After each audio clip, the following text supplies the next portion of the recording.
అందరికీ నమస్కారం అండి. కార్తీక స్వామి ఆలయం గురించి ఉత్తరాఖండ్లోని రుద్రప్రయాగ్ కరక్చౌరి గ్రామ సమీపంలో 200 సంవత్సరాల పురాతన సముద్ర మట్టానికి 3050 మీటర్ల ఎత్తులో గఢ్వాల్ హిమాలయ అద్భుత అందాలతో క్రౌంచ్ పర్వతంపై ఉంది.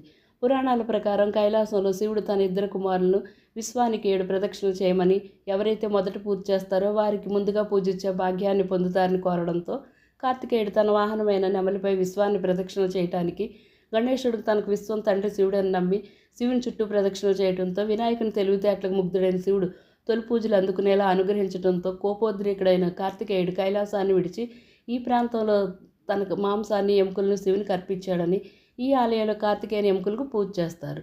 సాంప్రదాయ గఢ్వాల్ నిర్మాణ శైలి కలిగిన దేవీ దేవతా విగ్రహాలతో, గర్భగుడిలో కిరీటం, నెమలి ఈక వంటి ఆభరణాలతో, నల్ల పాలిరాతో సహజంగా చేసిన కార్తికేయుని విగ్రహం సుందరంగా ఉంటుంది.